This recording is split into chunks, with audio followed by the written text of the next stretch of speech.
Welcome, everybody. We'll just wait a moment for more people to join us today.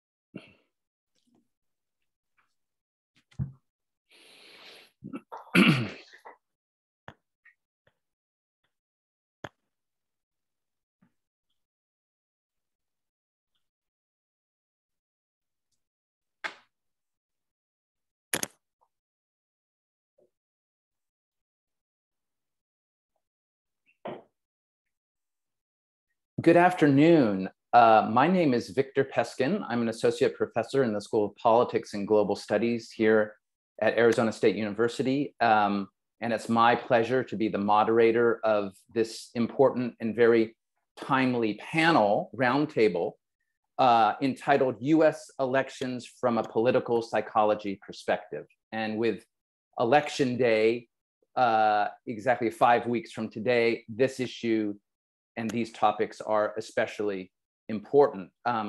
It's my pleasure to introduce our distinguished panel, who are all professors in the School of Politics and Global Studies. First, we will turn to Dr. Kim Fritkin, who's a foundation professor at ASU and a longstanding faculty member in our school, and also the director of the school's experimental lab.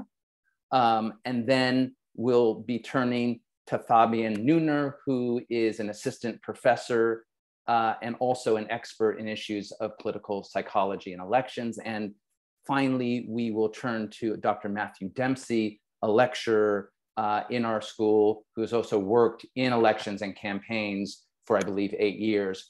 So it's a fantastic panel. And now I'll hand it over to Professor Fritkin, and then each panelist will speak for a number of minutes, and then we'll open it up to the Q&A function in the Q&A function that you can see on your screen, and we'll be looking through the questions. I will also have some questions for the panelists, and then we'll have a discussion. It will be quite informal and hopefully very informative. So with that, I turn to Professor Fritkin. Thanks so much. So I just want to begin by telling you a little something about our Master's in Political Psychology program.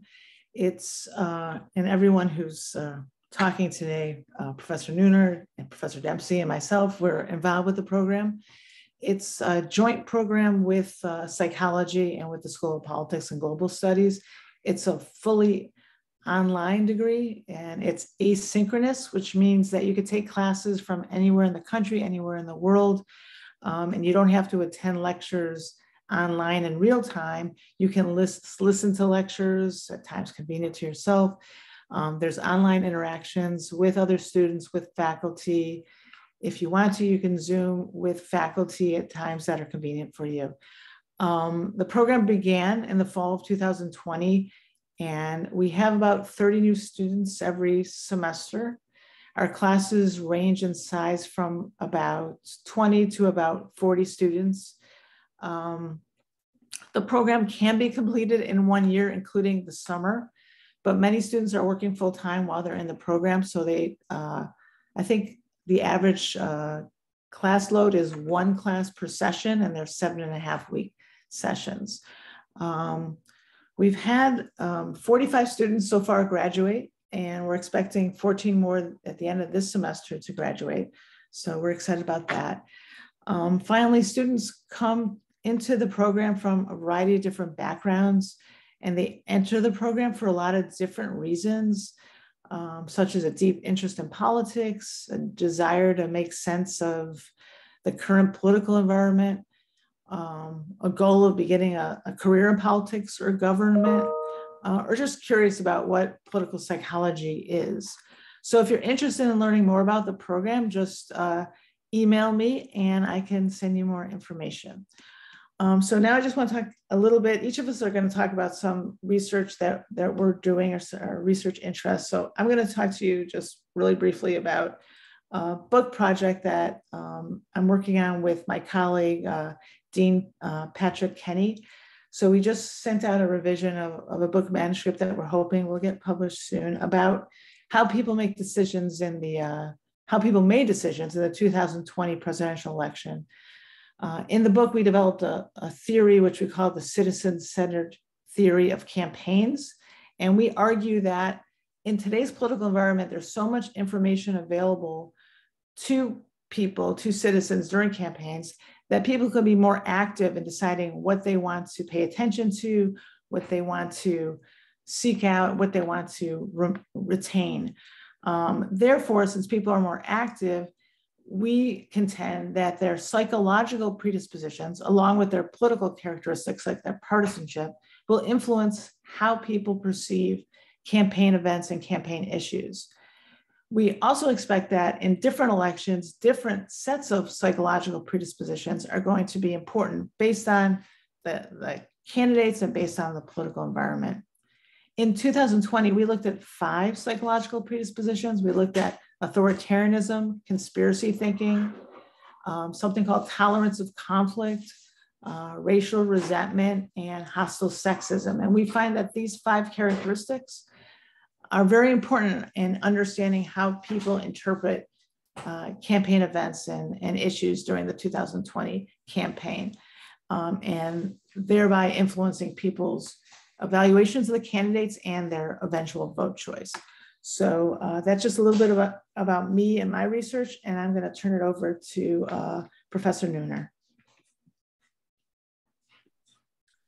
Hi, I'm Professor Fabian Neuner, and I teach 2 courses in the MA program. I teach Cognition and Emotions in Political Thinking and a course on Advances in Media Effects. And just briefly, so most of my research really focuses on how people interpret the political world and how that then leads to our political decision making. And so some of my ongoing work that I think might be relevant here, I have some work trying to understand why do people vote for populist leaders. So we have a lot of work in political science that tries to define what populism is. And a lot of that work really tries to think about the kind of populist messages such as people-centrism, anti-elitism. But some of my work actually shows that traditional issue positions, so anti-immigration stances, for instance, just as important, if not more important drivers for political candidates, both in the US and abroad.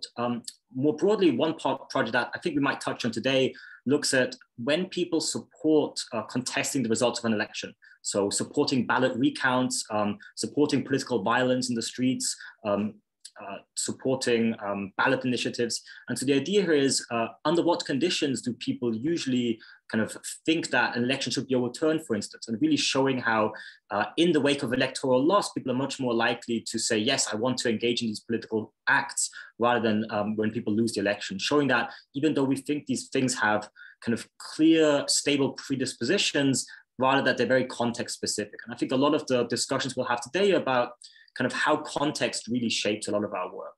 Professor Friedkin has already mentioned work on racial resentment and hostile sexism, and those kind of predispositions really are kind of the glue that puts together social identities. You'll hear us talk a lot today about the role of social identities and how strong social identities, meaning that people have really sorted themselves into Democratic and Republican camps that kind of overlap with their cultural and political identities, and how these strong and strengthened social identities lead us to kind of evaluate the political world through a biased lens. And I think hopefully a lot of the questions that you will have will come up in terms of how can we explain new political phenomena, really making sense of when people have these strong political affiliations and what that means going forward. Okay, now thank you both, Professor Friedkin and Professor Neuner. And now for our last presenter will be Professor Dempsey, and then we'll open it up for questions, and feel free even now to start to draft questions in the Q&A. Thanks so much. Thanks for being here. First, let me say, of course, my internet is always fine, and today it's seeming to be a little laggy. So if there are issues, let me know. But with that said, my current research that I'm working on at the moment is looking at whether rental campaigns matter, which is not quite relevant for midterm. Also have a piece on how citizens view court decisions in terms of LGBT decisions, so also not relevant to midterms. But what I think I'm bringing to the table is more my practical experience in the field. And so I worked in politics from 2002 to 2010, working for a variety of candidates, state house, this is what I did mostly, congressional races for the House, but I also did a stint as a political fundraiser. So kind of a lot of behind into play in our discussion. And I'll leave it there so we can get to the questions. Okay, thank you, Professor Dempsey. So now we'll open it up for questions. I'll wait a moment or two just so people can collect their thoughts. And throughout the session, which will run at least to 1 p.m., you can feel free to put questions in the Q&A. So if you don't have any at this precise moment, not to worry, there'll still be time. There's no questions yet, so I'll take the chair's prerogative to ask a couple, and then I'll check back in to see. I want to follow up about something that's in the news and that we all are thinking a lot about in terms of political violence in the context of elections in the United States. And so from a political psychology perspective, the question is, what explains recent polling data that indicate that a majority of Americans think political violence is on the increase in the US? So I want to put that to our panelists to start off with a hot button topic and an important one. Yeah, I'm happy to start off here. It's actually a really interesting ongoing debate. It's a big book that came out early this year called Radical American Partisanship. That was really kind of the groundbreaking text trying to explain attitudes towards political violence and support for political violence. And it led to a bit of a back and forth in terms of how widespread is political violence and support for political violence. Because at the end of the day, it's still a very rare phenomenon to see physical violence. We think of storming of the Capitol, for instance, but generally when we think about political violence, we think about kind of high level effective polarization. So stronger than dislike of the outside part of the other party. So we've seen a steady rise in what we call effective polarization. So dislike of the out party, being upset if your children might marry somebody from the opposing party. But then recently we've started seeing these questions about, would people endorse physical violence? Would people endorse harassing or threatening out party leaders? And so one of the important ideas here is that there are some political factors that make people more likely to actually endorse political violence. And those are trait aggression. So just some people are more in favor of violence, and then also having a very strong partisan identity. And so as you've seen, as our identities have become sorted and we have fewer cross-cutting identities with the out party, what we really see is that people don't see themselves in the other party. They sometimes see those people as even less than human, and then it becomes a lot easier to kind of discriminate against those people. But I think what, from a political psychology perspective, we really have to think about is that these underlying dynamics have not changed that much. Trait aggression has probably not changed that much. Yes, people have become stronger partisans, but what really has shifted in the last couple of years is the elite discourse. And a big part of the work that we do is trying to see how do people respond to elite discourse. And we've seen shifting norms.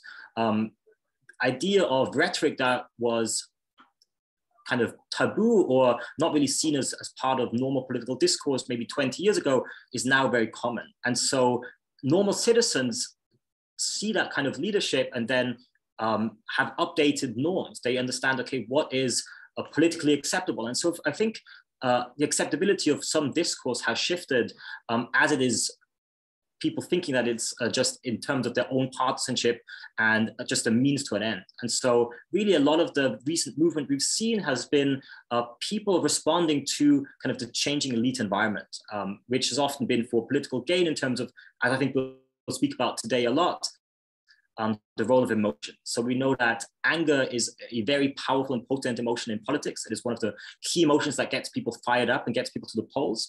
And one way of really stoking anger is with this kind of rhetoric. And so it might be politically beneficial for politicians to invoke these kind of emotions. But one of the downsides is the downstream consequence in terms of what it leads to people's perceptions of the norms surrounding political discourse. Thank you so much for that really informative and in-depth first answer to that. And I just want to turn to other panelists, just to see if you have any things to add or subtract from that contribution. It was a great answer. I just I'm going to add something. So Well, we saw political violence, obviously January 6th, because of people thinking that the election was stolen. And so it sort of has like also another negative effect of people who think the election is stolen or elections don't have any integrity. They're less likely to vote.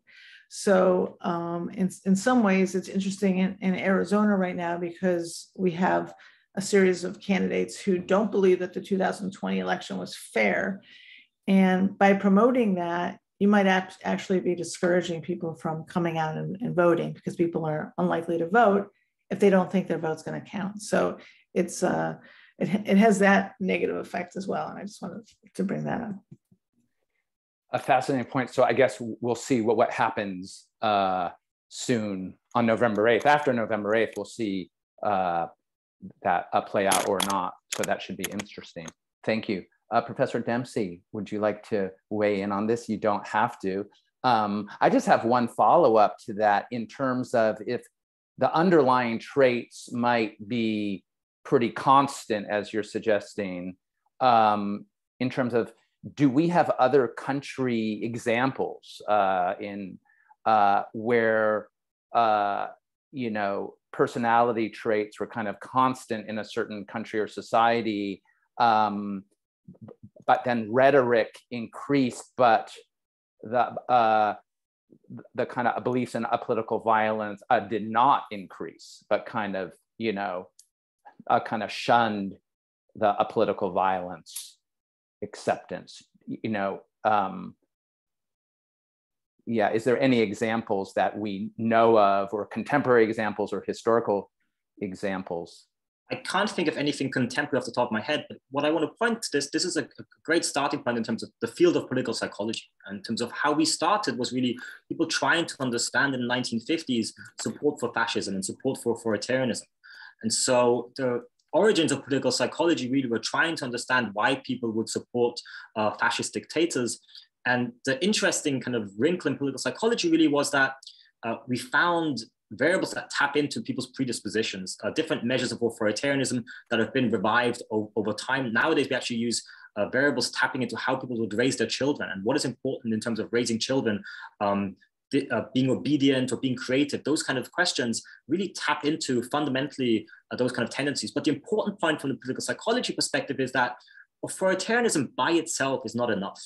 And so some of the kind of seminal work here was the idea that you can have across different countries, across different political systems, stable levels of political authoritarianism in the population, but people behave very different in different contexts. And that really comes to the idea of threat.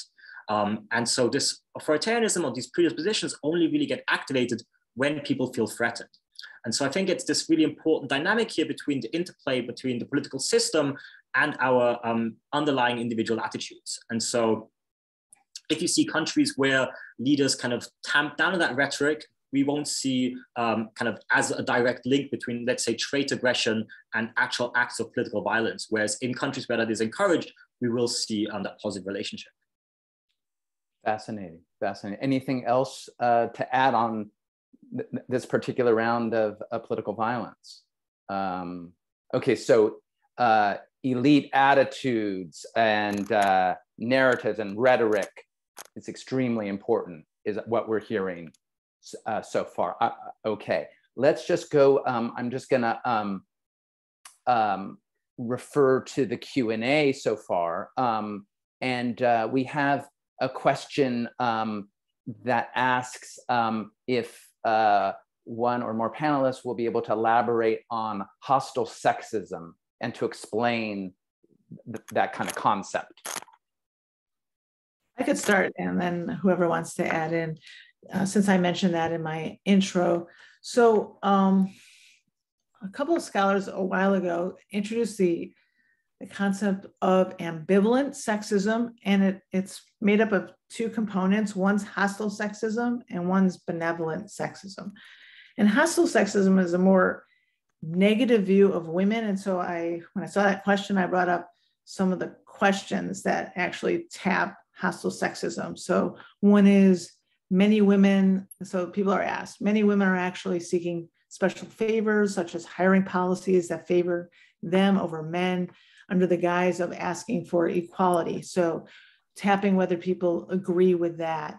Another question, most women interpret innocent remarks or acts as being sexist. Do you agree with that? Last one, feminists are not seeking for women to have more power than men. So these are the kind of questions that tap that hostile sexism, which my colleague and I thought were more relevant in the 2020 campaign than benevolent sexism, which tends to be men believing that women, or I guess women, but believing that women need more help. Like it's my duty to protect women. Those sorts of questions, those sorts of attitudes about women. So we know that these different types of sexism have a role in political campaigns. Not politics in general, but I study political campaigns, and sexist views of women influence people's evaluation of women candidates, and often how women campaign. So women know some people have these sexist views, so they campaign in a certain way to try to fight these stereotypes that people might be holding. So hopefully that helps a little bit. And I don't know whether Matthew or Fabian would like to add to that. Okay, thank you so much, Professor Fridkin. There is a question about political campaigns for all the panelists, but it invoked Dr. Dempsey's presentation. It states, Dr. Dempsey mentioned research into whether or not campaigns actually matter. What do the panelists believe, based on their individual research backgrounds? Do campaigns have a material effect on election outcomes? So, Dr. Dempsey, feel free. Yeah, you were mentioned in that question directly, so you feel free. Yeah, I think the real question is not do campaigns matter, but how and under which circumstances do they? So I'm copying out of my old question as I posed it in a way, but in the US at least, we can say presidential campaigns don't have much of an effect. Incumbents tend to win, and because incumbents tend to win, the challengers against an incumbent tend to be weaker than open seat challengers. But as we go farther down the ballot, I think campaigns matter more. People don't know who their local dog catcher is. And so the campaign's ability to reach those kinds of folks and say, hey, here's who I am, here's how I want to catch dogs, can matter a whole lot more. The caveat to that, I think, though, is over the past 10, 20 years, we've seen increased, as Fabian was saying, increased partisanship. And so, in other words, the propensity of people to split their ticket has gone down precipitously. For example, in 2016, it was the first time, at least in modern American history, if not ever, that the candidate that won the state at the presidential level, or the party, won the Senate race. In other words, if Hillary won the state, the Democrat won the Senate race. And if Trump won the state, the Republican won the Senate race. That's never happened, where it always turned out exactly the same. And then I think in 2018, in the midterm, only one state was different. Maine went for Hillary, but re-elected a Republican incumbent. And then in 2020, I'm forgetting. But the point is we're seeming to split our tickets less. And so I think what we'll probably find over the next few decades is that campaigning is mattering even less at the local level than it does right now, because people go in, they check the R, they check the D, and they walk out. And it doesn't really matter what the local effects are. At least that's my supposition. I'll talk about kind of the more national races. I think that campaigns matter, but within a certain set of parameters. So we know that presidential approval and state of the economy matter a lot in presidential elections, but also especially in midterm elections. So I'm sure that people have heard kind of ad nauseum people talking about Biden's popularity and how that's going to influence the midterm elections, as well as inflation. And it's true, it does. But within that kind of confine, the campaigns that the candidates are waging, that Kelly and Masters are waging in Arizona, for example, could be important, but it's within that kind of parameter, as I said before. So I think that's important. I think that campaigns today, though, are really different in terms of the information that people have at their disposal. So like I was saying earlier in my introduction, people have a lot more choice today than they did 20 or 30 years ago. So when I was growing up, a long time ago, there were, ABC, NBC, CBS, and PBS. That was it. There was obviously no internet way back then. So everyone was watching the same thing. Everyone was reading basically the same information. So everyone had the same set of facts, okay? But today that's very different. And so I think that influences how campaigns can matter, how candidates campaign. And it also influences citizens' ability to just talk to one another because they have these different set of facts. They don't even know sometimes what their neighbor's talking about because they're watching CNN and the other one's watching Fox News, and they're not even talking about the same set of facts. So, I mean, I say facts, but you know what I'm saying. So I think that that's an important difference in terms of how campaigns can matter today versus, 10, 15, 20 years ago. Okay, thank you for that answer. Nick, who else would like to add to that? Yes. I was going to add just a few things. So when we think that campaigns don't matter, we often think about persuasion and persuasion through campaign ads, which is very rare, or phone calls, which is very rare. But there are some elements of campaigns that sometimes really matters. So we know that door knocking is an effective strategy to get people to vote. So this distinction between persuasion and turnout is really important. And we know that a lot of political ads are there to evoke emotions, which will make people enthusiastic or angry and increase their propensity to vote. So I think we still know on the turnout front that campaigns do have an impact. So the idea here really is in terms of what is the aim of the campaign and what is it trying to do. So I always think back to a very early experiment, which was just if people were asked a question randomly by some students in terms of about their favorite football team or about voting in the election, and those people who were randomly assigned to hear the story about the question about voting in the election were more likely to vote. And the idea is that people then started thinking about, okay, am I going to vote? Do I have a plan to vote? And so people actually thinking about it. And so it does really matter. There are some ways to more in the turnout game than the persuasion game. And that's why kind of campaigns really try to target people to get the vote out. And it also matters because a question was brought up in the chat about kind of what is going to be the salient issue in the midterms, whether it's going to be inflation or the abortion issue and the Dobbs decision. And so here, one thing that campaigns are good at is changing what is salient in voters' minds. And some of this is subliminal, but what issues come to mind when people think about politics?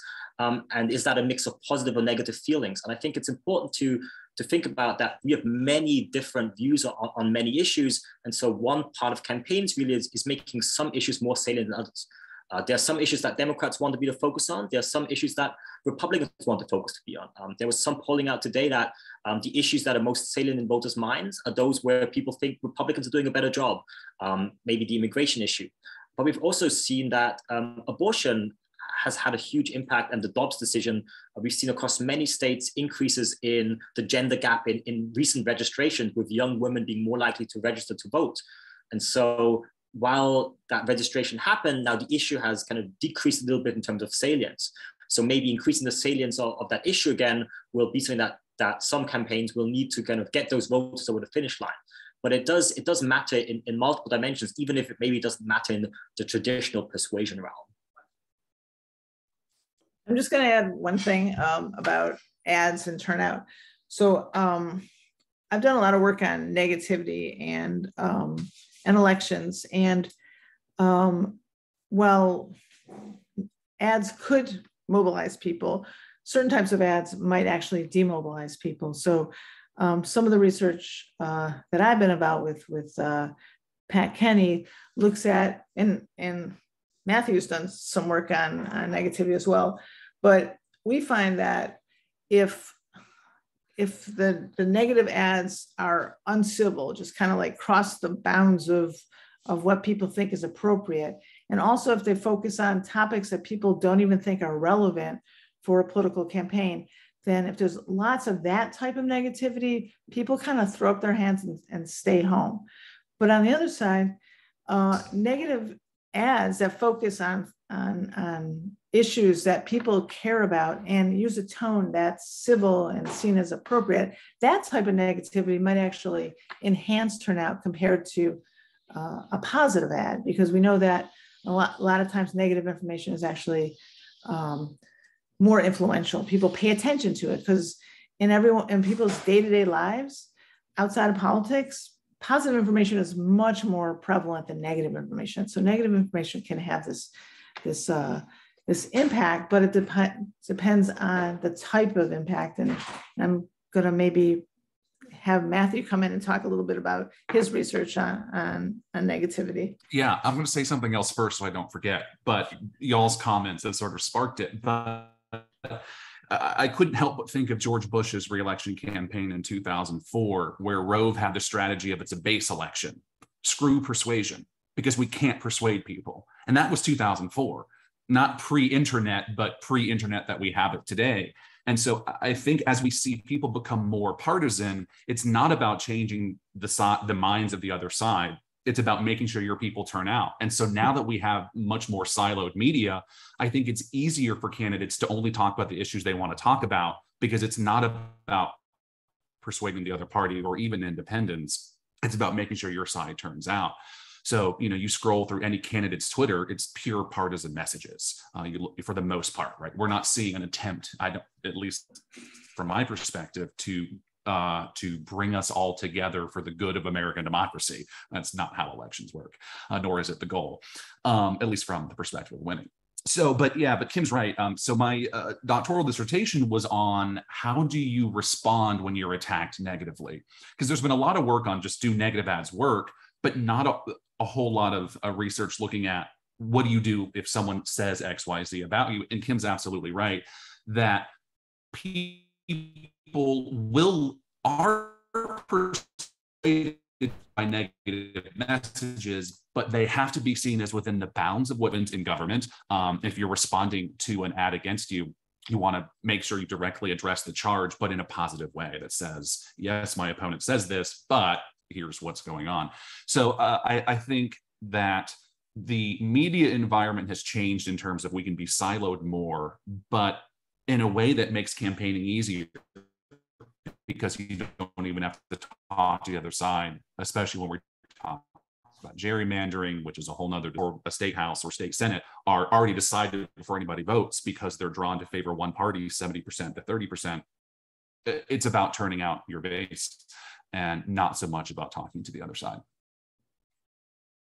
Okay, thank you so much, Professor Dempsey. I just have a question just to interject. This relates to the issue of polarization, but also threat that I mean, it's to the panelists. Can we imagine any kind of crisis, be it international or domestic, that might kind of be a positive shock to our political system, where we are able to rekindle a sense of collective national identity, where polarization would decrease and rhetoric might be more softer and gentler? So say something happens in the Ukraine war, in a particular way where it could, shift the discourse in the country, change the political psychology out there. Is that something that could be possible? So just to clarify, this is something happening in the Ukraine war affecting Americans' polarization.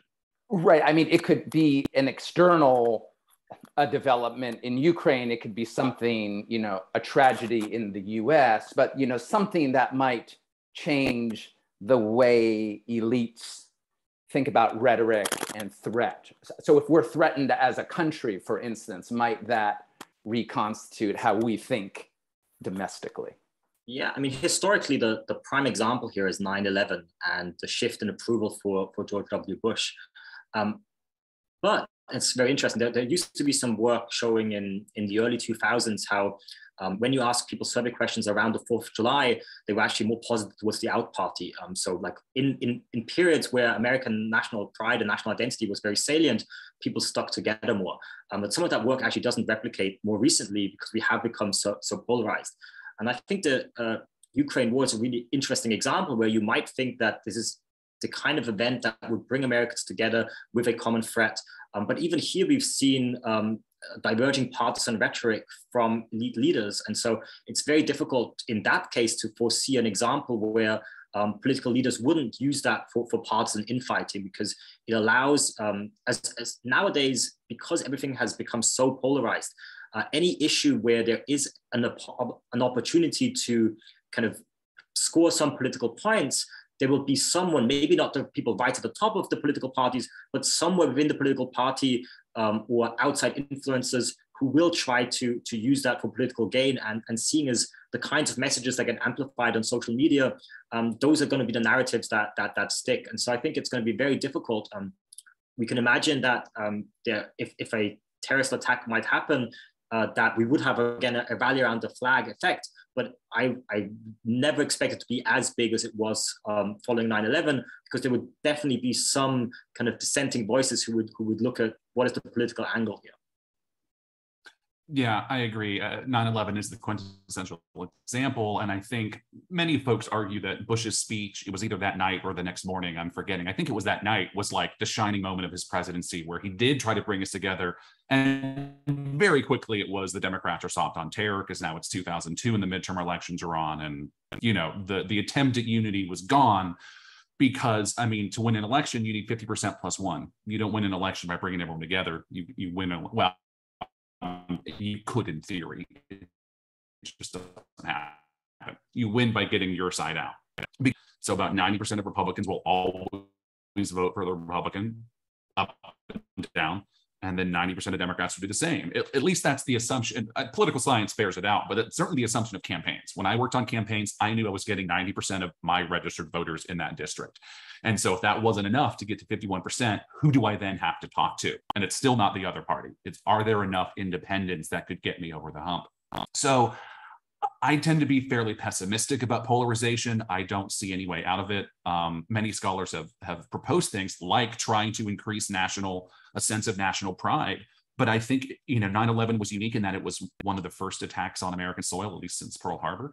And so it was a shock to us. And then if it happened again, it'd be like, oh, Biden was too soft on whatever. He let this happen, or whoever is president. It won't be a shock the second time, I don't think. I think it'll be much more of a, we'll come together, and very quickly the opposite party of whoever is president will start pointing blame and doing congressional investigations, because you know, that's what's going to score you points, and that's what wins you an election, unfortunately. Just feel free to add to it. Yes. Yeah. I was just very briefly going to add, because this kind of ties in nicely with one of the questions that's in the chat. And so there recently was an initiative that tried to test, I think, 20 different depolarization messages. It was a Stanford initiative. They tried to see, okay, what kinds of messaging can reduce this effective polarization, this dislike between the parties. And it goes back to the question of why do we maybe see people from the opposing party as sometimes even less than human? This actually came out of the race literature, where people used the ascent of man scale, where you have to kind of indicate how human people are in terms of for political out parties. And a lot of that, of course, is express responding against the out party. But the idea being is that Democrats and Republicans see the other side as very different from themselves. They have no overlapping interests. It's this idea that the caricatures or stereotypes we have, that liberals listen to hip hop and drive a Prius and live at the coasts. Republicans listen to country music and drive their pickup trucks. And so this idea is that we are, and so to go almost to the question of religion, that people have divided into these two homogenous social groups. And so we don't see people from the other party as individuals. We see them as just the prototypical Democrat or the prototypical Republican. And so actually the most effective interventions to try and bring people together are kind of individuating treatments, where we try to see members of the opposing parties as individuals. And so how does that work? If you highlight commonalities, oh, you support the ASU football team, this person also supports the ASU football team. Oh, you go to church on Sunday, they might not go to the same church, but they go to a church. Oh, you both want your child to succeed, you're in the same school, you like the same art class. It's this idea of once you have more overlapping social identities, then a lot of other stuff kind of falls into place. And that is difficult because we have polarized in so many ways and our social identities are very strong.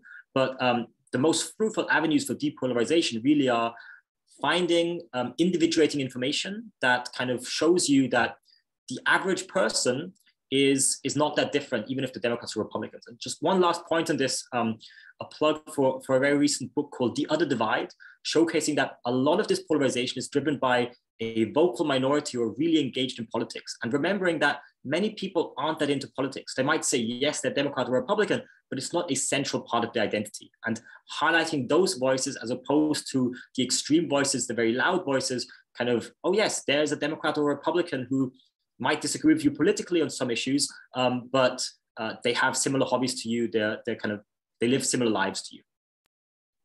Yeah, I'll jump in with one more thing, and I don't want to be super pessimistic and doom and gloom, because I agree with all of that. If you can find common ground in any sort of relationship in life, political or otherwise, you can get along with others.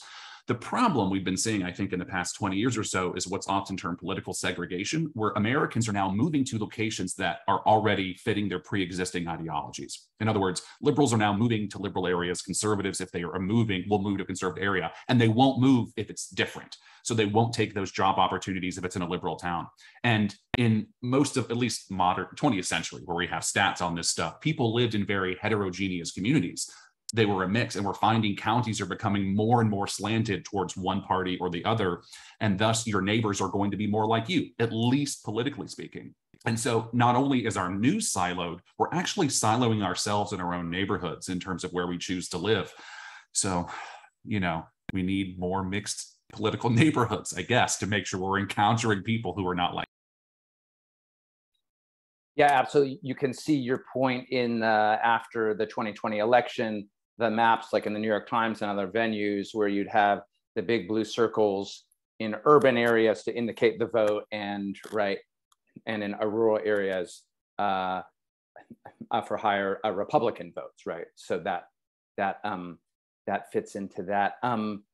Why don't we move to a different question in the chat? And this is a question that is, since positions on political issues are so strongly associated with two political parties, for example, the abortion issue, how can we know if people choose their party on their beliefs or choose the beliefs based on their party? So that's a question I'd like to ask to the panelists. Not necessarily an easy one, but something I'm sure you've all have thought about. Well, I could start, but I think Fabian has a lot more information because he studies social identity a lot more than I do. But I'm going to go back to kind of historically what we know about parties is people get their partisanship really early in life from their parents. And I haven't seen any data that disconfirms this, but there was some really good longitudinal data that was done a really long time ago, but followed high school seniors basically till they were they're like in their 50s or 60s or something, and then also followed their parents and followed the high school seniors' children when they had them. And it was really clear that partisanship it is pretty stable. So that is your social identity, and because we're so polarized, it tends to get just stronger and stronger, I think, over time. So it's party first, and then you tend to associate with certain issues that identify with that party. I think that's basically true, but let me turn it over to Fabian, and because he's more up to date on the social identity aspect of partisanship. Yeah, I mean, that's all entirely correct. And the recent work that tries to disentangle the drivers of this polarization, is it issues or is it kind of identity and our social identities? Most of it comes down on the side of that it's more driven by our social identities and less driven by actual ideological disagreement. So for instance, the book that I mentioned, The Other Divide, is many people actually have relatively, not on all issues, of course, we have some very polarizing issues, but on many other issues, Americans are much closer together than they might expect outside of this vocal minority. And so it's much more this affective dimension of social identity where we have identities that are as Democrats or as Republicans. And so we want to see our team do well. We want to positively differentiate our position or our party, our brand. And so a lot more of that is in the kind of the social identity domain rather than really issue-based. It's like we want to showcase it as a positive part of our self-concept, but identities or issues really play a small part in that. Yeah, what I think is easy for folks to forget who like politics is most people don't care. They hate it, they don't pay attention, they don't watch the news, they don't read the news. So issues are complicated. Issues of governance are complicated. But knowing your neighbor down the street is easy. Do I like person X or person Y? Are they cool? Oh, they're cool and they're in that party. I might want to be that party. So for example, one of my published papers is on Latino political socialization for immigrants specifically. And it looked at, because Latinos are moving outside of the Southwest and the South, and they're sort of beginning to immigrate to Midwestern states, et cetera. And so do they take on the political partisanship of the county they immigrate to? The short answer is yes. So if a Latino who wasn't politically socialized in the US immigrates to a Republican county, they are far more likely to become Republican. Whereas if they immigrate to a Democratic county, they're much more likely to become Democrat.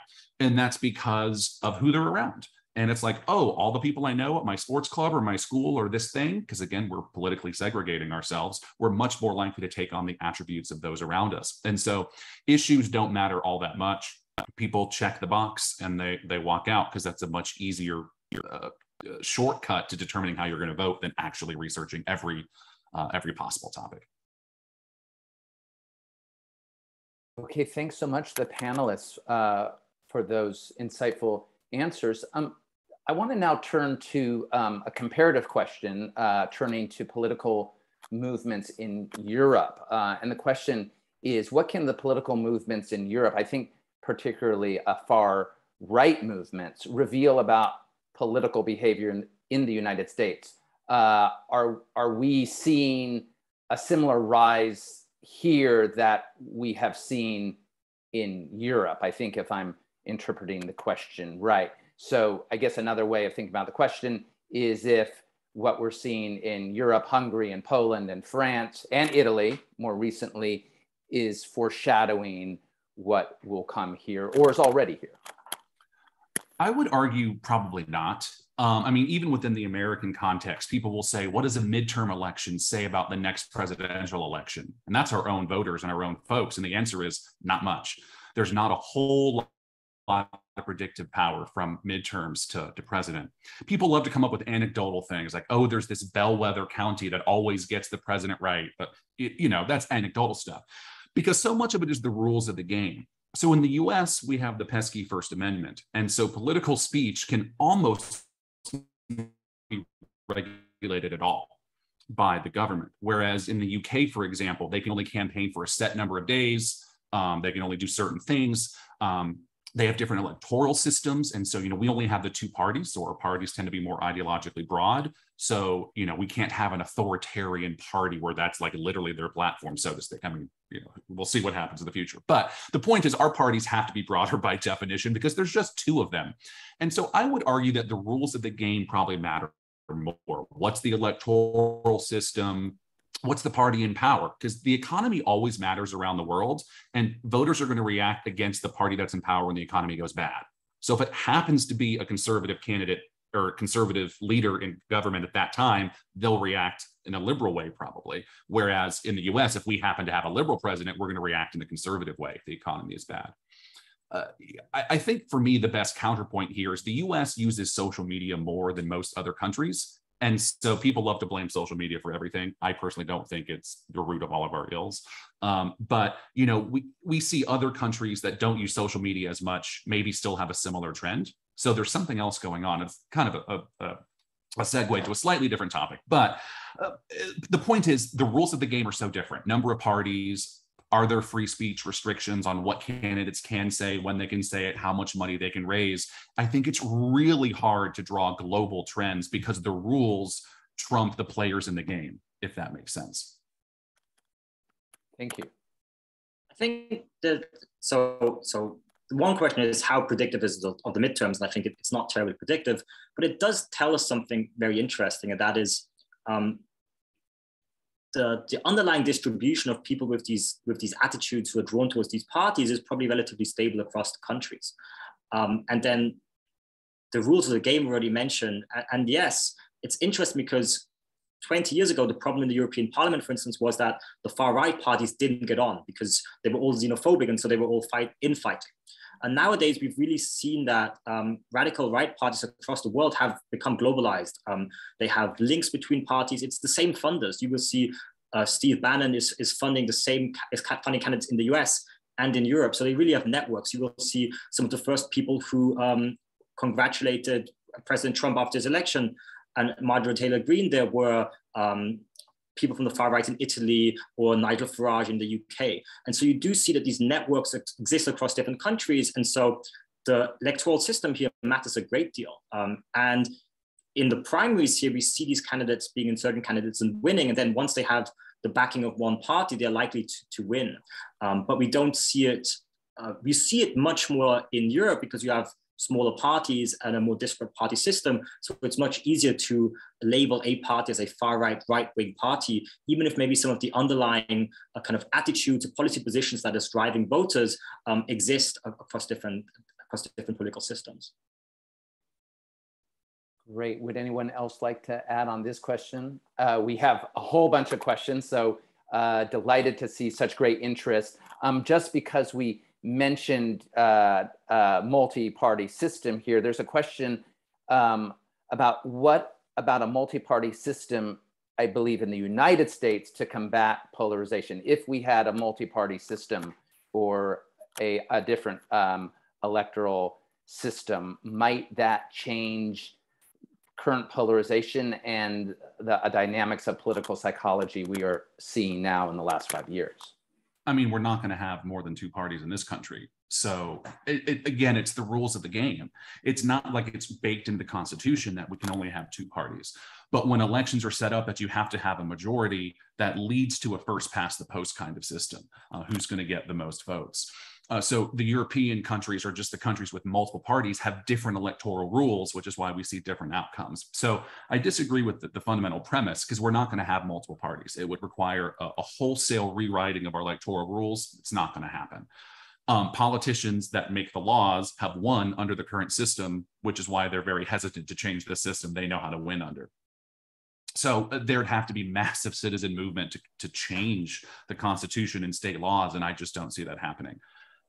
With that said, certainly I'm not an expert on non-American politics, but it seems reasonable to me that if in a multi-party system, we have to have coalitions of parties in order to govern, they have to work with each other far more than they have to here. Because when you have only two parties, you never need votes from the other party as long as your party's together. And many speakers of the House or Senate majority leaders have recognized this. There's a name for it, it's escaping me at the moment. I think it was Gingrich who said, I'm not putting a bill forward until a majority of the majority, the Republicans, want it to go through. And so our system is just not set up for cooperation. You get, as a member of the minority party, for example, you get no benefit in helping the majority pass legislation, because now they get the credit for it when they're on the campaign trail. And so I agree that a two-party system sets up polarization more than a multi-party system would, but it's, to me, a futile discussion, because the reality of changing in the United States is nil. Certainly in the short term, probably in the long term. Thank you. Other contributions on that, or maybe we should move ahead if there's not. There is a question, which I think is a very important one, about other suggestions for articles or books in political psychology and elections that you would recommend for folks who are either interested in MA program, who are undergraduates now, who want to educate themselves further and to kind of carry the spirit of today's roundtable beyond today.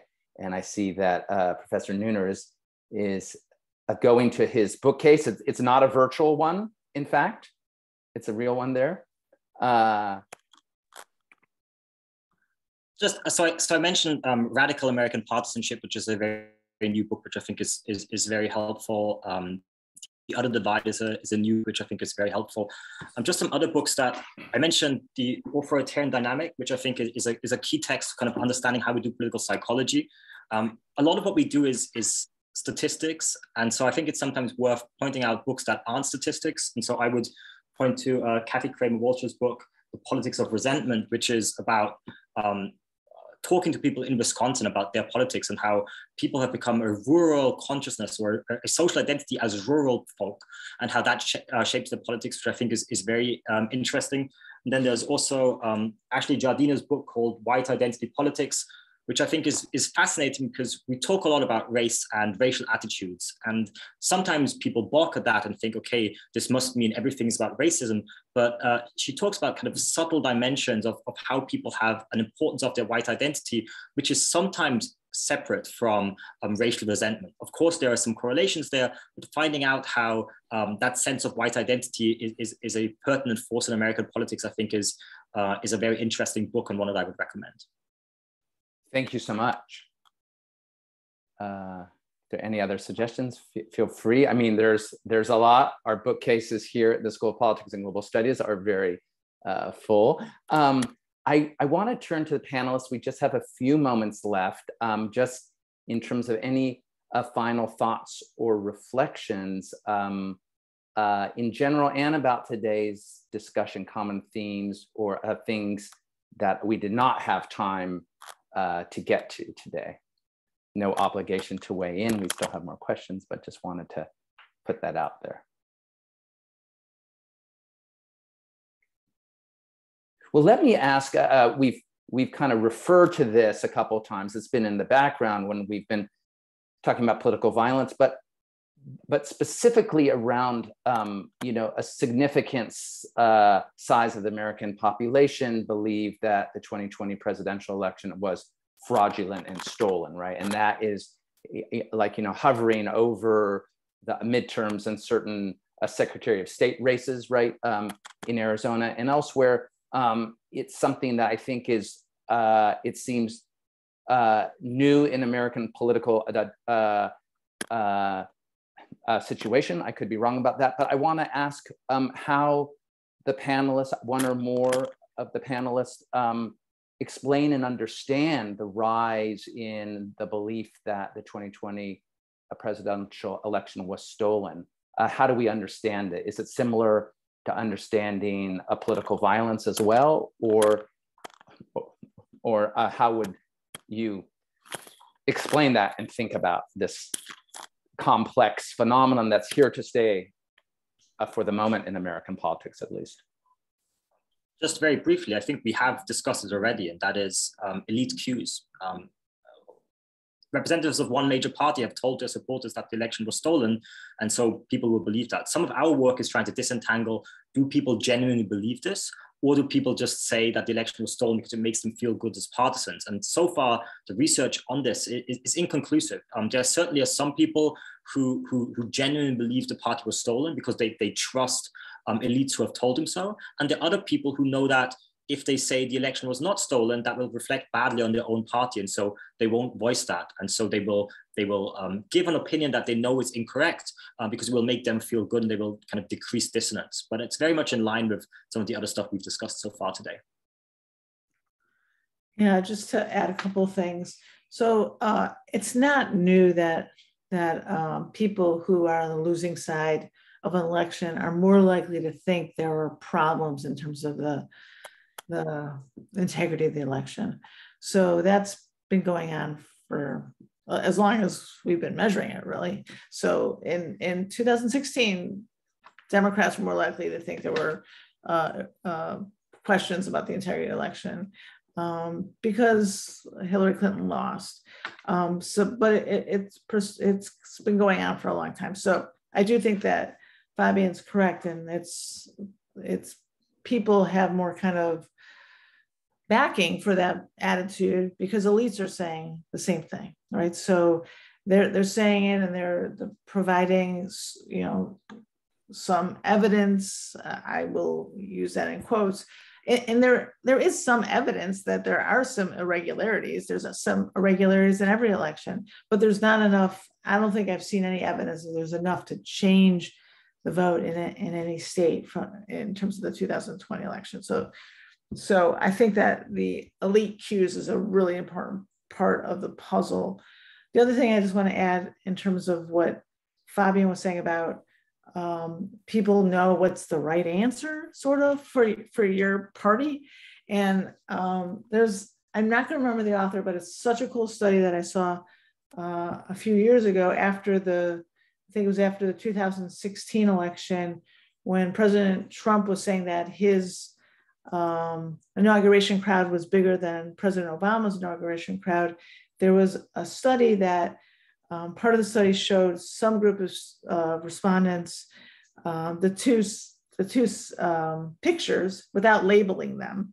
And people were able to see that the Obama crowd was larger than the Trump crowd. But then when other subjects were shown the labels, Republicans were significantly more likely to say that the Trump crowd was bigger than the Obama crowd. And so I think he calls that expressive responding. And I mean, and that's a political psychological phenomenon, which is relatively new, I think. And it wreaks havoc for us who are trying to accurately measure people's attitudes with survey data. So it's hard to disentangle their expressing what they know is the right answer in terms of what their elites want them to say versus what they truly believe. And I think a lot more, since we become more polarized, there's a lot more of that expressive responding. So that paper is by Brian Schaffner and Samantha Lukes from YouGov. And one of the really fascinating pieces in that paper is that the heterogeneity in those responses, and it's those people who know what that first image is about on the Republican side who polarize more. And so showing that this distinction of these people understand, okay, this is a picture about Trump's inauguration, so I should answer in this specific way. And it's actually to date one of the best studies trying to disentangle genuine affective responses, what we often call motivated reasoning, from expressive responding. Some of my own work tries to really disentangle these mechanisms, and it's really difficult. And it does pose a problem for us because we can't just take people at face value, and we have to question their motivations in these responses.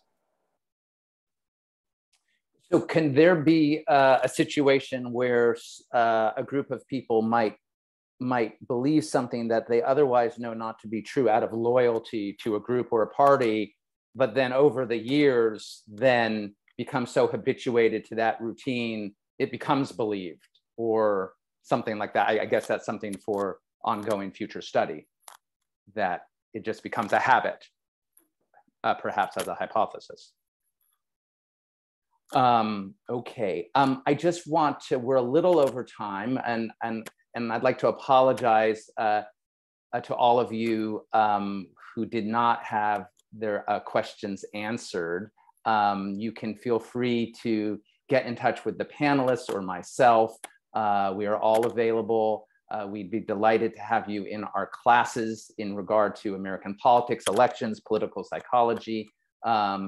And I'll just turn it over to the panelists one last time in case anyone would like to finish on any final reflections.